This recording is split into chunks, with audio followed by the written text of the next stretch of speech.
On today's show, will Ash ever come back to the big screen? John Wick 3 gets some casting news, and we have an adult version of The Jungle Book that promises even more animal nudity. Movie Talk starts right now. Some people are into that. There's going to be a lot of naked animals running around, as we got with the first Jungle Book, I guess, too. That is Perri Nemiroff. That is John Rocha. I am Mark Ellis, and welcome to Collider Movie Talk. Whether you're watching us live here on YouTube after the fact or you're listening to us on the Movie Talk podcast feed, thrilled that y'all are joining us here today with a story that I know is near and dear to Perri Nemiroff's heart, and that is the talk that Ash may be returning for some sort of iteration after the cancellation of Ash vs. Evil Dead on Stars at a recent Comic-Con in Detroit, in the Motor City. This is via a report from Bloody Disgusting. Evil Dead producer Rob Tapert was asked about the future of the franchise or Ash in general, and he said that we had a really great idea for where we were going to go in the future, and it was something that Sam Raimi and him had been talking about, is rebooting a movie, what that scenario could be. And then Bruce Campbell basically wrote to Sam and said, if they don't renew us, I'm retiring from Ash. So we said, but wait, Bruce, what about a movie? And he said, no, I'm retiring, so we'll see. Producer Tapper went on to mention that he thought that Starz was a great producing partner for the show, Ash vs. Evil Dead. However, he wasn't sure that that was the best landing spot for all the fans to catch it. And Perri, that's something that you and I were talking about in our pre-production meeting, is that most of the fans of Ash vs. Evil Dead found the first 2 seasons of the show once it came on Netflix. So now that that show has been canceled, we speculated that it does open the door for a return for Ash to the big screen, especially if you saw the Evil Dead movie, the reboot directed by Fede Alvarez, which John Rocha clearly did not, because the end of that movie teases Ash coming back. So it seems like all of the stars are actually aligned for a return for Bruce Campbell to the big screen. Is it going to happen? Is this the last best chance? I would probably never say no to specifically Bruce Campbell coming back as Ash, even though he's saying no right now. That's a no after going through 3 seasons of a lot of... I mean, he was bathed in blood for the most part for 3 seasons. I can understand a guy like that saying, all right, enough is enough. But if the opportunity and the money is there down the line, I'd be surprised if he said no, especially when he's been such a big part of that franchise from day one. Even though he wasn't really in that Evil Dead remake, he was on the press circuit for that, promoting it as in some sort of producerial capacity. So if they find a way to make another movie, and if Ash is vital to that story, I wouldn't be surprised if they could talk him into it. But for anyone who watched Ash vs. Evil Dead up until the end, it was a little unfortunate because, 1, season 3 was just really good and obviously made me want more. But 2, where it ended up, it did set something up that either would have made a great 4th season or a really, really good movie. Ash is vital to Evil Dead as far as a character in the story, but Rocha, does Ash have to be the lead in an Evil Dead production? That's my thing, is that I think that Bruce Campbell can come back, and I think we definitely will see him be Ash on the big screen again. I just don't know that he or they want him to be the lead and carry this franchise into the next generation. Yeah, I don't think he has to be the lead, and I will turn the argument back around that the remake prove that. You don't need him to be part of it. And teasing him, and it made a lot of money. We're waiting for a sequel, possibly, but they teased him at the end, yes. So him coming back would be great for the fans. We had 3 seasons of the show. The producer, which we didn't have that graphic, the producer also said the ratings were going down in season 2. They couldn't turn it around in season 3. And so that lets you know that the public's taste for it is not as powerful as people want to think. Doesn't mean it's not a quality show. Doesn't mean it's not a fun show. People love the show, sure. But we've seen many shows fight and fight to stay alive, and they just can't catch on no matter what they do. 3 seasons is pretty incredible for a show that is, at best, a moderate audience or a niche audience. It's not a massive audience. If it was, the ratings wouldn't be going down in season 2 or not pick up in season 3. So that tells me a lot of things. It's different, like Brooklyn Nine-Nine. People went nuts online, and then now it's on NBC. You know, it's a different situation. Or like in and Perri and I were talking off camera, the idea of it being a subscription service, but then you've got shows like Power that stay on, or Portlandia that stay on IFC. Like, these are niche shows as well, but they find their market, and their market comes back over and over again. And I find that people only care about this show when it's in danger of dying, which is ironic because it's called Evil Dead. So I find that phenomenal that people care about the show only when it's going away. So what is the actual truth about the passion of these fans for this show? I don't think it's as high as it should be to keep a show like this alive. It doesn't mean he shouldn't come back. I would love to see him as Ash again. He built that character. It's not like Bond where someone else can play him, it'll be just as fine. He built that character. And Bruce Campbell, I love to pieces, so I would love to see him do it again. But as a movie, sure, but I don't know if it would make that much money. The tone of the show is what made it challenging, is that show was so out there, both in terms of the comedy and the horror. It was extreme, whereas, let's say if you compare it to... So is the second movie of Evil Dead. It's pretty extreme. Of course, but that's... We're talking about like nowadays, not way back in the day. But that built the audience when you for this. compare, let's say, Ash versus Evil Dead and its ratings to the Evil Dead remake, that kind of proves to me that this franchise, at least, maybe not that show in particular, because even as a lover of the show, there's no denying that those ratings dipped big time. The quality of that show never, ever dipped. Right. The ratings were low enough to warrant canceling it. I can't deny that. But when you factor in how well that movie did, the remake movie, and then you look at how good the quality of the show is, Ash versus Evil Dead, or just Evil Dead in general, has this huge range that it could play in. And if they veer more towards the horror of the Evil Dead remake, there is no doubt in my mind, because that Evil Dead remake, it made something like $97 million worldwide on a $17 million budget. Yeah. That is a proven success. If they continue from there, I think they have a shot of making it work. Don't we live in a culture where horror movies are performing better than horror shows right now, too? Because you see The Walking Dead's numbers are declining. Fear the Walking Dead is declining. Ash vs. Evil Dead gets canceled. So maybe, Rocha, it's less a question of whether the fan support is there, and it just needs to be in the proper format, because TV series with horror may not do as well as a movie. Look at what Blumhouse is doing, or a lot of these other smaller studios. The Evil Dead movie in 2013 cost $17 million for a budget, and it made $25 million domestically its opening weekend. So the market is there if you do it right. Isn't that what you would use to try to lure Bruce Campbell to come back? Well, sure. You could definitely use that to lure him back. I don't think I agree with your initial analysis here, because the Evil Dead quality is good. The Walking Dead quality is bad. That's why the ratings are going down. It's not because the scripts are incredible and the acting is incredible, which like you see on Ash vs. Evil Dead. It's vice versa, actually. And so I find that you're right, though. The medium itself may not work for horror, and that's probably very true. It's not like Black Mirror where you can watch it and it's different kind of psychological horror. That makes sense. And Netflix is so popular that it's a totally different ballgame. I mean, you even look at something like American Horror Story, which has a built-in fan base, and people get excited about that. But that goes back to what you're saying about the quality, too, is that certainly the quality has to be there. But even if the quality is a little bit lesser, and we see that with some horror movies that get released, they still at least have a big opening weekend, because people like getting scared together and having a couple laughs with Evil Dead in a movie theater. But I want to question Stop finger-wagging this at Perri me. logic, because apparently you can do Evil Dead on 17 million, make 97 million. That's okay. But if Platinum Dunes makes 130 million off Nightmare on Elm Street for 10 million, that's bad. That's bad. Why are we coming because you back don't to that? Because you have to be consistent in your point of view. And it isn't just because you like something, then it fits. We're not just talking about money here, and that whole Platinum Dunes conversation wasn't strictly about money. It was also about quality. But that's my point. You're saying because you like it, therefore it's okay that it is. But I'm saying to you,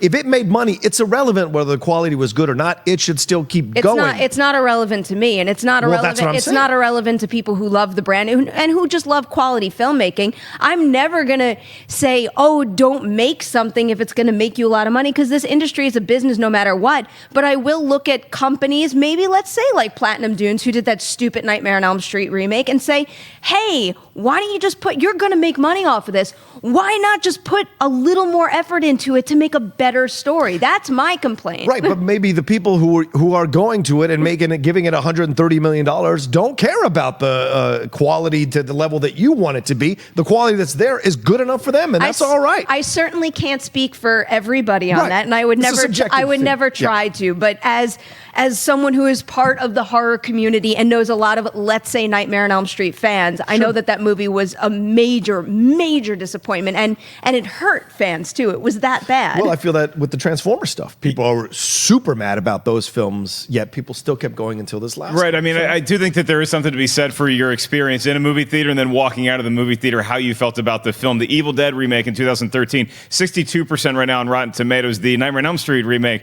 15%. So a little bit of a difference as far as that goes. Well, whether you like seeing horror movies in the theater or at home, we have a great new way for you to enjoy all of the quality horror movies and thrillers that you like. It's with Shudder. It's a cool new streaming service. You can check out more in this clip right here. Hey guys, Perri and Riley here with a sponsored segment that we are very excited about because you guys know we're big horror fans right here. And you know what is a really cool place to stream some great horror content? It's Shudder. Shudder is a streaming service for horror movies, and typically with Shudder, you can get a 7-day trial for free, test it out, see if you like it. But if you use the promo code Collider, you are getting a full 30 days free to watch as much of their content as you want. So, Perri, you know I'm a Stephen King fan. Just a little bit. Okay, so for the month of May, they have Stephen King movies and miniseries on here. It's going to be gone by June, so you got to sign up right now because listen to this. They have Cat's Eye. You remember Cat's Eye, Drew Barrymore? That I do. Tobe Hooper's Salem's Lot, which is incredible. You got to go check that out. And also they have Creepshow. The original Creepshow is on there. And of course they have the It miniseries. So if you want to revisit the Tim Curry performance of Pennywise alone should get you into this. One of the other things I really like about Shudder is just the variety of horror content because there's all sorts of horror fans out there. Some who like the hardcore stuff, some who would prefer horror comedies. Shudder breaks it down so cleanly on their front interface. For example, they've got a comedy of terror section. There's also bad genes and killer kids. I feel like I need to explore that. Bites, bloodthirsty. There's so many different types of stuff you could watch. And they just like slash all this up in such a nice, neat little interface. It's really easy to explore. Well, speaking of slash, we have Crystal Lake Memories. You know the Friday the 13th documentary? Oh, yeah. Okay, I've been looking everywhere for this, and I couldn't find it. I looked at every streaming service. I was like wondering where I could find it.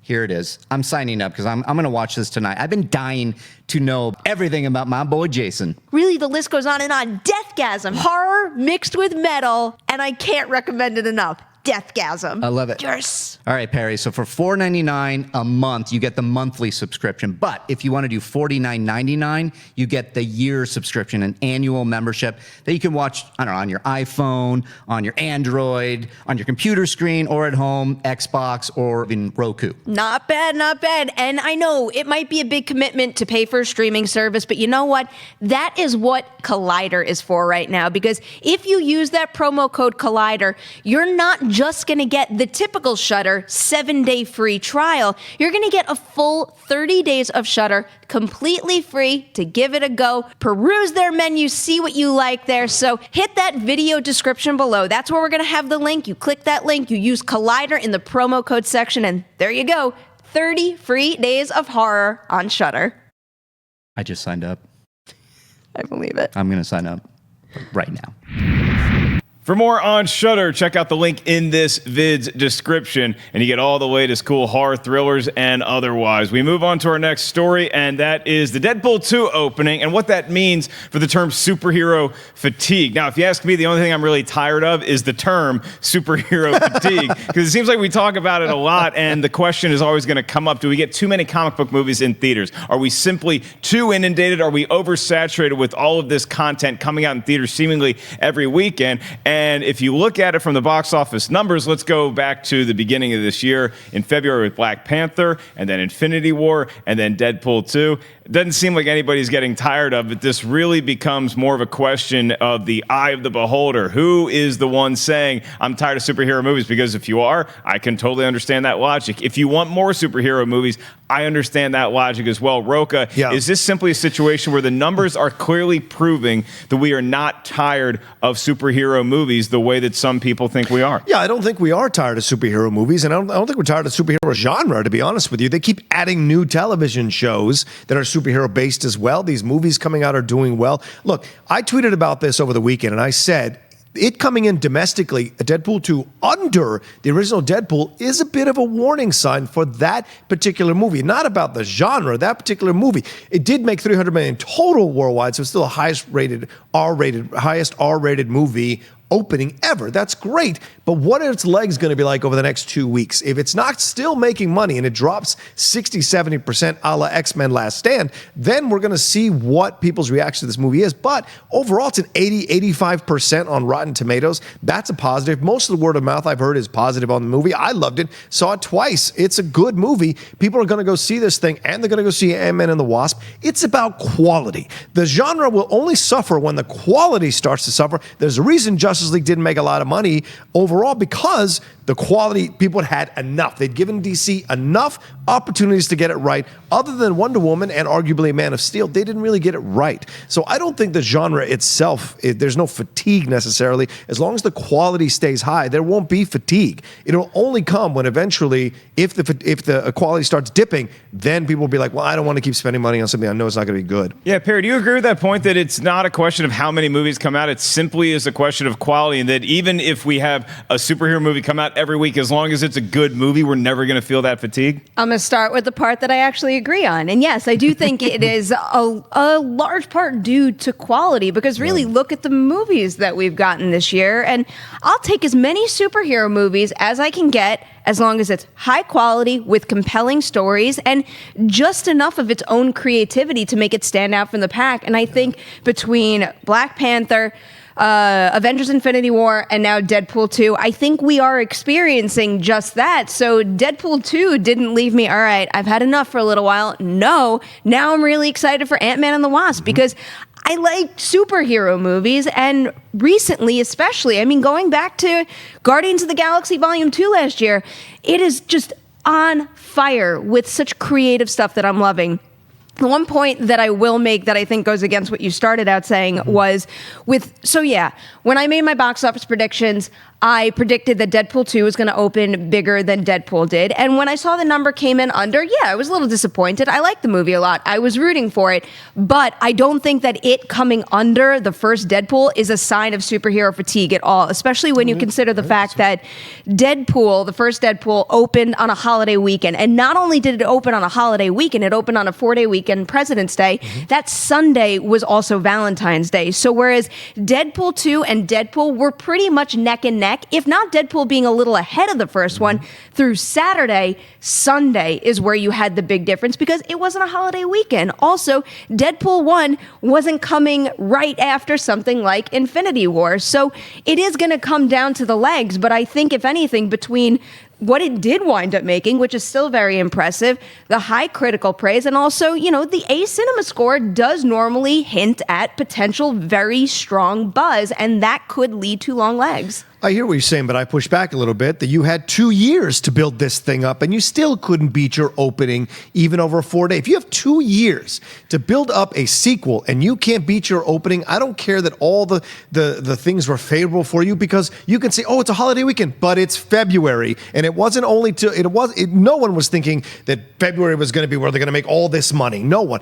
Deadpool shocked the world with what it did, just like Black Panther shocked the world what it did this year as well. So this idea that it was a holiday weekend, no, you can't compare it to like Christmas. That's a different situation. You can though. A 4-day weekend, it's facts. It's just numbers. Yeah, numbers also tell you that Saturday dipped, Sunday dipped for Deadpool 2. So what's that tell you from what they were tracking at? Sunday dipped because it wasn't Saturday a holiday weekend. No, but Saturday dipped too. It came in under projections. That's what I'm telling you. What it tells Saturday me is that always. people want to line up and see Deadpool 2. The people that really want to see it are going to see it Thursday night now, as opposed to Sunday. That's when people are going to, because it broke the all-time R-rated record for a Thursday night opening with $18 million. But the other thing that this teaches us is that I think that Black Panther helped Infinity War. And I think Black Panther and Infinity War probably helped Deadpool 2 more than they hurt Deadpool 2. That's why I don't think that there's any sort of fatigue right now, especially amongst fans of these movies, is that the one set up the next one so well. Even if they're not in the same universe or from the same studio, you see one and you get excited to see another one. Here's some stats for you. 31%. That is the amount of the domestic box office that those 3 movies have earned in 2018. 2019. And if you look at the top 10 Hollywood movies that have been released worldwide, those 3 movies have accounted for 57% of that box office. I mean, if you look at it, I'm talking to somebody like my mom, she's going to lump in a movie like Solo or even a movie like Jurassic Park with superhero movies because they all just seem like huge, big blockbusters. But that's an achievement for comic book movies, in my opinion, is that they're no longer viewed in this niche genre as a comic book movie. Now they're given the luxury of just being the huge blockbuster movie of the summer. Yes, they are. They're all big blockbusters, all lumped together. Sorry, I'm still seething about the Deadpool 2 numbers because typically with any release like this, Friday is the biggest box office haul. So yes, it does go down Saturday, but Saturday it wasn't below expectations at that point. Yes. It was Sunday. Sunday is directly Okay. connected to a holiday weekend. There are tons of examples out there. Go on Box Office Mojo. Go look up any movie that came out on a holiday weekend. Oh, well, holiday weekends are, but to me, that's the Deadpool 2 was projected at a certain rate for a Saturday, and it came below its expectations. And so What was Sunday as well. What was the projection it was for a like, Saturday? Oh, I don't have it offhand, but we'll show you off camera. That's fine with me. Like, we'll take a look. That's what it was compelling. That's what's compelling about the situation is that Deadpool 2 is coming in under expectations, and I wouldn't be surprised if next weekend it doesn't have enough legs to sustain how it started out. I'm not bashing 125 million. That's incredible for an R-rated movie, an R-rated sequel. It is, but you're crazy if execs don't want to beat their original But that's film what I was going to with a ask you sequel. is what is your end game with this point though? Because I normally I would agree with you It's a that you Deadpool- want it's the a Deadpool sequel comment. to top the original. Yeah. But you have to give the first Deadpool a little bit of credibility in saying that was just a comment that came out of nowhere. And occasionally you have that with movies, especially when they were released in February with no competition and they get all this buzz. The first Deadpool had one of the most remarkable ad campaigns. It started from way back of all time. The second Deadpool echoed that, but it didn't shock the world like the first one did. So the first one won the Super Bowl. The second one is at least getting to the championship game, and I think that that's an achievement for the movie. Sure. But if you're saying that the numbers are dipping, where does that leave us with this bigger question of superhero fatigue? I think this is more a specific case for Deadpool. I'm not talking about superhero fatigue overall. I think it's a specific case of Deadpool. I think there's elements of the film that people aren't responding to, and word of mouth is leaking out in a certain way that people aren't going to see it as much as the other one. I think people had stronger word of mouth with the first Deadpool, and I think we're going to see eventually with the box office returns with Deadpool 2 that the word of mouth isn't as strong. This particular franchise, I'm not talking about overall. Like I said, I enjoyed the movie, saw it twice, loved the dialogue, loved the acting, all that went on in the film, but some people might not respond to some of the violence. Like our society, our culture is changing a little bit about the violence. And some people might not respond to some of the jokes that were a little too off color. There's a certain number of things that could be involved here that some people didn't respond to or didn't want to go back and see again. So we'll see overall how that works. And all the backstage stuff with Ryan Reynolds and Tim Miller being pushed out, all of that could factor in. If it factors into Solo and it factors into other films, it should certainly factor into Deadpool 2. So, Perri, Sunday drops. You don't care. Okay, there's 4 comic book movies that are coming. And that's really, I mean, there's only 4 live-action comic book movies coming out the rest of the year that are from a major studio. Oh. Can you name them? Ant-Man and the Wasp and Aquaman. Very good. Yes. What am I forgetting? Venom? Venom is... Yeah, that's right. It's in October It's funny November, how December. I've started to look at Venom Yeah. a little differently What's the because other of one? the tone of the trailer. Yeah. What's the fourth one? The other one is that I was kidding. There's only 3. We also have Spider-Man Into the Spider-Verse, which But is I an don't think of animated Venom as a movie that superhero movie a lot of either people are excited because about. he's a villain. Yeah, but I mean, there's a lot of other blockbusters Yeah. out there, like The Meg. Is that a superhero movie? for God's sakes. No. It's a but- blockbuster, Yeah, though. I would You're even both say... insane. You could It's lump gonna it in make with 10 million Jurassic World. tops. You're all insane. I would say How much? the Uncle It's Drew gonna make movie is also a maybe- superhero movie. Uncle Drew, It's yeah. kind of like a Logan version on the basketball court. I am so excited about If the Uncle Meg Drew. crashes and burns, Did you just say 10 million for 10, the Meg? 12 million. You're crazy. Yeah, no, you're it's still going high on over those pain meds from your All knee right. operation. All That right. is the Meg is going to be just fine, and I can predict that the Lego Movie sequel is going to be just fine as well. The movie now has an official title. Buckle your safety belts, everybody! It's the Lego Movie 2, the second part. That's the name of the movie, and it comes out February 8th, 2019. Like, what were you expecting? It's the Lego Movie sequel. Do you really think it was going to be something so crazy and wacky and hilarious? No, it makes sense. Lego is made of parts. Now, I will say, as soon as that news hit our studio yesterday, Cobster was the first one to, as he usually is, and he said it should have been named the Lego Movie 2, the second piece, because he refers to Legos as pieces versus parts. Where do you all stand on this hot debate? I defer to Perri. I certainly refer to Legos as like Lego pieces, so he has a point. That was a very good copster, by the way. I'm impressed. Yeah. You got to get the shoulders into. And then the stomp away. It's what That's pretty spot on. But I don't know. It's, a fine title. I'm glad that they didn't do anything, too crazy with some sort of subtitle in there. But I'm excited to see more of it. I was reading a little bit about the idea that they're going with for this, the idea of young boys and young girls playing with toys and Legos and how they could respond to them in different ways. It sounds interesting to me. It's hard to judge that idea until I actually see it executed in at least a trailer. But I love that first Lego movie, so I'm going to watch this no matter what. Yeah. Well, lest we risk getting back into another box office debate for a movie that hasn't even come out yet or won't be being released this year. Comes out in February of 2019. My question for you, Rocha, and then I want to spin it back to Perri too, is that we've seen diminishing returns at the box office for the Lego properties. The first Lego movie came out, and a lot like Deadpool, surprised a lot of people with how much everyone enjoyed it, and it was funny, and it was charismatic. And then we had the Lego Batman movie. And we're like, oh, well, this is obviously going to murder. And it did very well, but it didn't crush like we thought it would. And then the Lego Ninjago movie, and even lesser-known property. I like that movie a lot. I think it had some mixed reactions from critics and fans overall. Didn't do nearly as well as either Batman or the first Lego movie. So how do you see the second part coming together? I think people still love the Lego movie. It's its own thing, so people will come en masse to see the sequel because they loved it so much, the first one.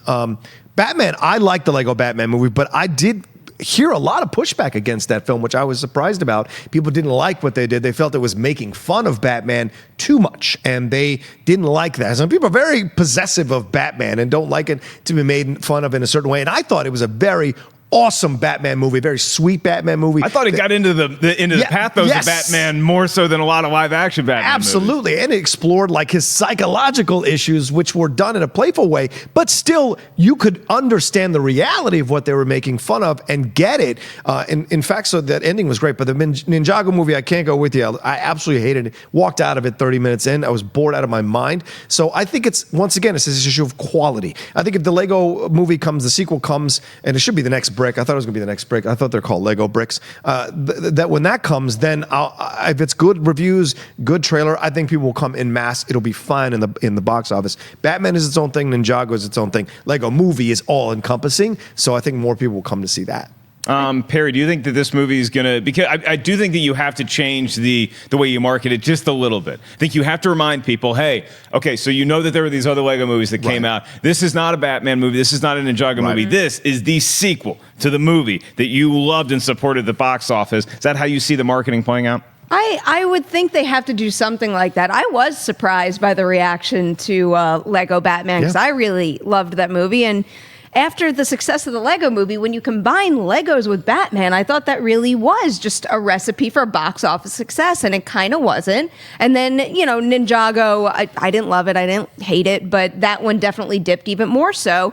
I think actually because those dropped, maybe that might be a sign of some people out there deciding to just wait for Lego proper to come back. And, if they didn't want to see those two specific spins on the whole idea, maybe they'll come back for the sequel to the first one that absolutely crushed it. And, it goes back to that same old thing. If the movie is that good and everyone's saying, oh my God, this is going to win an Academy Award and you're going to love it and it's going to change your life, then people are going to go see it. But again, I'm rooting for it. I love this franchise. I think the animation across the board with all the movies is just incredible, and I wish they would get recognized more often for it. You may be talking about the Academy and just maybe giving the first Lego movie a nomination that it so richly deserved. Maybe the second part will get that recognition after such a long wait. Well, something that everybody loves is John Wick, particularly the dog, but we also like the human characters in the franchise. John Wick 3 is set for release next year, and we have some casting additions to get excited about. Halle Berry has been announced as the female lead of the movie. She's playing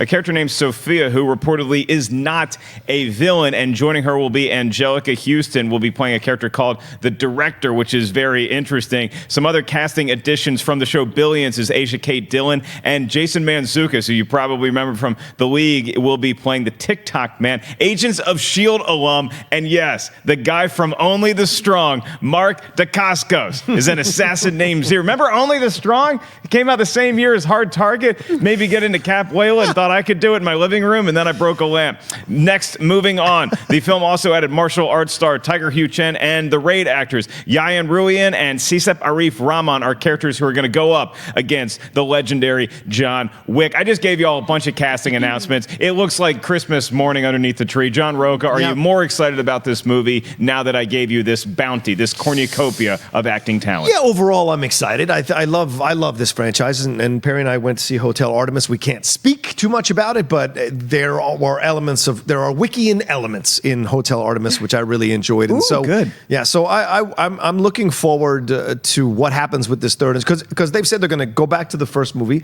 They're going to make it provincial. It's all in New York. There's not going to be a lot of European stuff, if any, and so it's going to be all about that. Halle Berry's a nice addition. We'll see. I'm always hot and cold with Halle because it depends on the movie, depends on the material, if she shows up or doesn't show up, right? Now, a lot of people, I'm sure I'm not alone, didn't like her as Storm, but they liked her in Monsters Ball. They liked her in other stuff, so it all just depends. I'm not a Baps fan, so I hate to I would argue that Halle Berry always shows up. I think the material she's given always shows up. Have you seen the Kidnap movie? There's no The Call. There's the Call. I There's like no that. reason that she shouldn't. Insane. I'm not saying it's a good movie, but I'm saying she showed up to play. Yeah. She gave an effort every day on the set of that movie. Look, Sam Jackson superseded the hair in Unbreakable. Halle Berry did not in The Call. So, but Angelica Houston is a nice addition. That's on par with Ian McShane and with Franco Nero. So that's great. What's going to be that element of it? And maybe it's time we saw some more female assassins, right? We only saw Adrian Palicki in the first one. It really didn't get much of female assassins in the second one.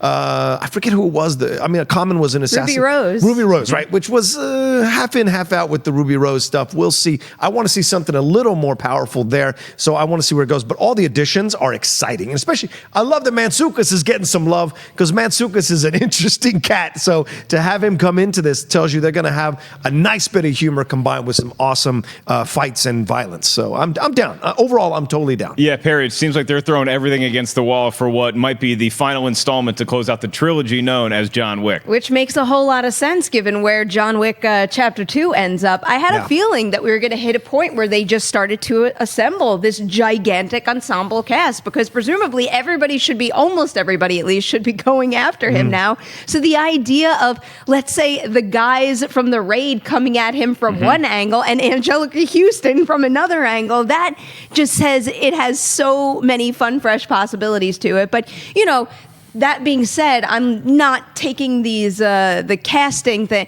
It's like Halle Berry, I have a feeling, will be more of a lead character, but everybody else that they're announcing, I'm just anticipating smaller little like almost vignettes where he has to go up against someone one at a time, and it's not huge roles. But one way or the other, this is a great ensemble. I'm really excited about the guys from the Raid, just because when that was announced for Force Awakens, I was really excited, and then we got I was just going to make that point. The addition of Ruhian and Rahman gets me so excited as long as they're utilized a little bit better than what we got when we had Raid cast members in The Force Awakens. Because, I like the Rathar scene for obvious reasons. I'm in it. But I think that it just you could have had a really cool scene there, and it's almost it feels a little bit like the Indiana Jones Raiders of the Lost Ark, where we had this great sword scene we could have gotten, and Harrison Ford is like, I'm not feeling so well, I'm just going to shoot him. It really worked out for Raiders of the Lost Ark, not as well with Force Awakens, but it's really the only complaint I can levy against that movie because I'm a shill.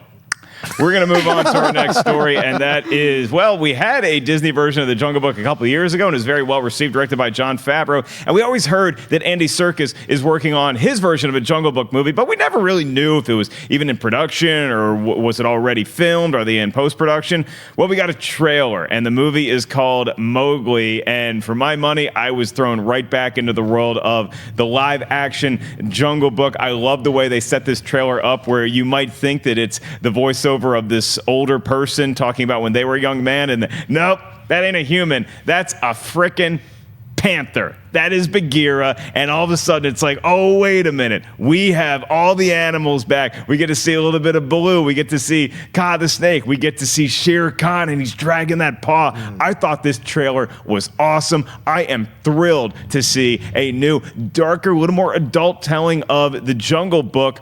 I don't know how the movie's going to do, because I think there's going to be a lot of parents that might be shy to take their kids. The Jungle Book is, by all accounts, a family property. Now, you can go all the way back to Rudyard Kipling and say, well, there's a lot of adult themes in that. We know the Jungle Book for generations as being a Disney cartoon, now Disney live-action movie. Perri, your thoughts on the trailer and whether you think it's going to be able to translate to box office dollars? Yeah, so I did that trailer reaction yesterday, so I think people were watching while my expression kind of soured. And I'm not going to say I hated this trailer, but it was a little bit of a tough sell for me. I am well aware that the source material is darker than what we know from Disney, from the animated movie and also from Jon Favreau's movie.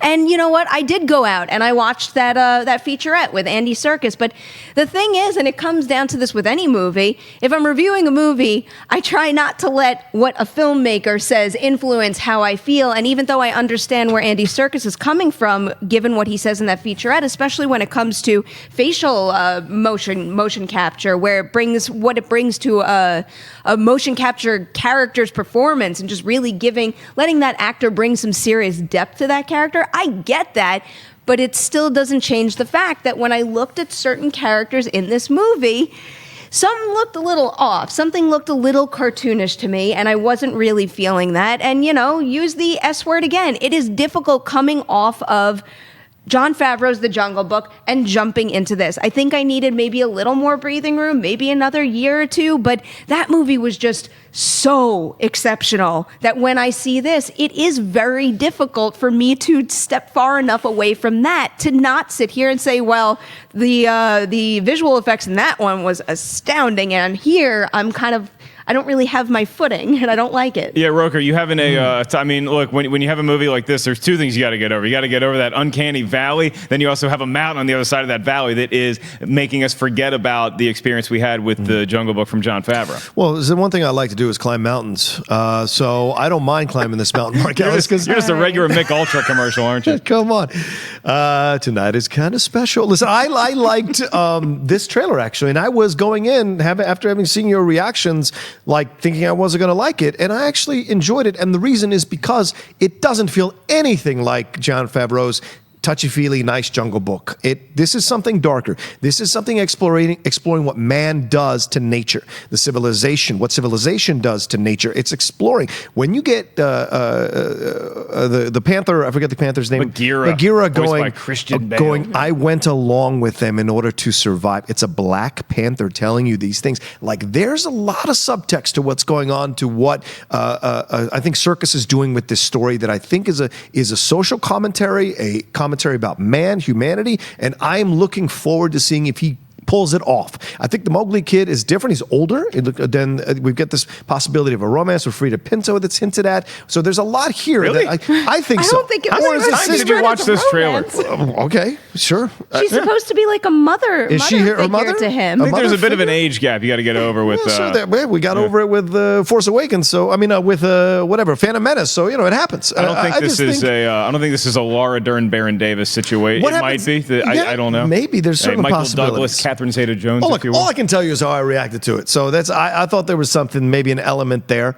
But I think there's going to be a lot more explored here as he transitions, because he says, I'm a man now. Even though he doesn't look like a man, he says, I'm a man now. In terms of the jungle's rules, he's a man. So there's a lot here that I think I enjoyed, and I'm looking forward to seeing a second trailer of and seeing how much more they can fill in of what they want to do with the film. So I'm happy with it. I think that with this movie, there were elements of hinting at darker subtext, though, in Jon Favreau's for sure. I didn't think that was all just a touchy-feely, saccharine, inducing kind of movie. I think that there were some larger themes there. But no, I just meant that it made you feel happy walking out of the theater. Sure, that's what I meant. And we're not going to get the musical numbers, and I think that actually opens up a different when a door closes, a window opens. That window is to a darker version of the Jungle Book, and I thought the effects looked tremendous, so I'm very excited about Mowgli. I don't know if it's going to be as good as the Jungle Book we got a couple of years ago, but this trailer, like I said, had two things. It hooked me right from the beginning with the voiceover, and then again, I'm like, okay, I got to see how all the animals look. The snake, oh yeah, Kaa, Oh my God! There's one of our fans, Austin Fuchs. He lives in Florida, and he heard me mention on the show that like I made a joke about all the pythons that these idiots get as pets, and they get too big, so they release them into the wild. Austin finds those pythons. He's got a bunch of pictures of himself with these huge pythons, and his profile picture on Twitter is a picture of him holding a python. He's like, "Oh yeah, that's just a little one I found walking my dog." What? Where do you? Austin, I want to meet Austin, but I also don't. Like, I'm really, I'm going to shake your hand. Does he just collect them? Where do they go? No, I know he like rescues them and like they send them back to Oompa Loompa land, wherever pythons live. I mean, he does good work. I'm just very afraid of pythons. Does he use his dog as bait? That concerns me. That scares me a little bit. Austin, Jason, are you losing your? I'm a little concerned here. All right. Anyway, my next trip to Florida is going to be very adventurous. I'm going to remind you guys that we have a whole lot of Deadpool 2 material up on the channel right now, both a spoiler and a non-spoiler review. We're going to do the same thing for Solo this week. You can go ahead and check out our review of Solo that's non-spoiler right now. We'll have a spoiler-heavy review both on Collider and on Schmoes on Thursday night. Once the movie drops and you have a chance to see it, come on back and check out our in-depth thoughts about it. I also want to remind you guys that the Movie Trivia Schmoedown is live June 2nd. North Hollywood is the place to be at the El Portal Theater. We have a Star Wars match, and then we have your headliner match, Team Action versus the Shire Wolves. Also going to let you guys know at the end of this show, we're going to save some time for your live Twitter questions. Go ahead and start tweeting us right now at Collider Video and use the hashtag Collider Movie Talk. And before we move on to that, I just have a little personal humble brag to say is that Twitter sometimes connects you with things and people you didn't think would ever have a chance to happen. And I got one of those this morning. I woke up and I got a bunch of tweets from a lot of fans out there, and they said, "Hey, great to hear your name mentioned on the Dan Patrick Show." I was mentioned on the Dan Patrick Show because one of their crew members, Fritzy, was going to do stand-up, and he was nervous about it, and he tries to crack jokes on the show. They work well sometimes, and then he was on stage last night at Caroline, so I just tweeted him a couple tips, maybe some good luck charm, and they mentioned my name on the Dan Patrick Show. So Fritzy, I will remind you that I'm going to be in New York and Connecticut. Oh, look, it's a nice conduit into a promo. I'm going to be at New York Comedy Club June 7th and 8th, and then I just added the Fairfield Comedy Club that is in Connecticut June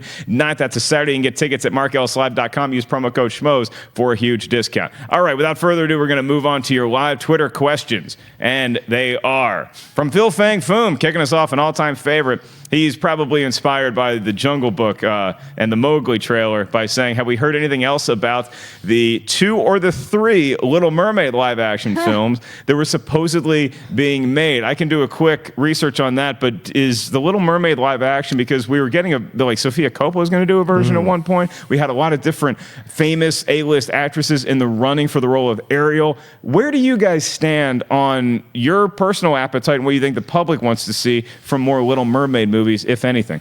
I think if these next movies succeed, and odds are they will, we'll get there eventually. But any Little Mermaid project that's popped up over the past few years has seemed to stall. The only one that I was really that into following was the one that Rebecca Thomas was rumored to be directing, because I graduated from film school with her, and I've always been rooting for her because I love her first feature, Electric Children, and there came nothing from that project, unfortunately. But as far as I know, nothing's really past. I mean, maybe something's still in development, but nothing past that. Yeah, well, I think we're in a different time, too, a different climate. Like that original Little Mermaid movie gets a little bit of flack now because of like this idea that she gave up this to be with him, to be with the prince. So there's a pushback that has occurred over the last few years towards that movie. It's not denigrating the movie, it's just a pushback. Yeah, and that officiator of the wedding's a little creepy too. Yeah, true. But I think we would get a completely different version, and maybe that's why we haven't seen it, because the culture is changing, society is changing what they want to see, and maybe the story they're adjusting as they go along, and so they're figuring it out to have a satisfactory story to get as many people as possible into the theater to enjoy a live action version of it. And that's what I think. There's delays probably for that reason. All right. Well, the next live action Little Mermaid is actually going to be in theaters this August, and it's probably going to be on demand. I believe it might even be the same weekend. It's a smaller independent movie that's more based on the Hans Christian Andersen classic than the Disney version. It stars Poppy Drayton, I believe, and it's going to be exclusively in AMC theaters beginning August 17th. So obviously this isn't like the huge big budget Disney version of the live action Little Mermaid that you were asking about, Phil Fang Foom, but this is one of the many that are in production, and this one gets to be released first. So there you go. Have at it. Enjoy The Little Mermaid in theaters, probably for a limited time, just at AMC theaters as of right now. Nick Leitner is up next, and we're staying with sea creatures. Is there any chance Rocha, that the Meg actually makes more than $100 million this summer?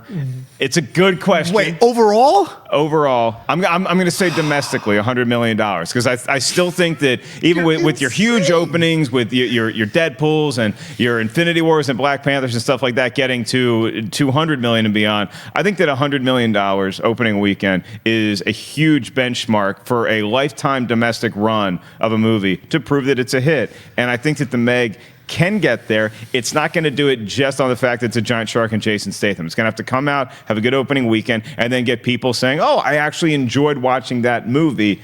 Will it happen? No. Okay. I don't think it'll happen. And only because, I don't know, you didn't react positively to the trailer, and you've been championing it so much for so long. And so to me, there's a danger here that the people even who were looking forward to it might not go multiple times to push this thing over $100 million. It's not like a built-in property like a superhero franchise or an Alien or something like that, where it's already had years to build in. It's a new thing. And listen, no one loves a shark movie more than I do.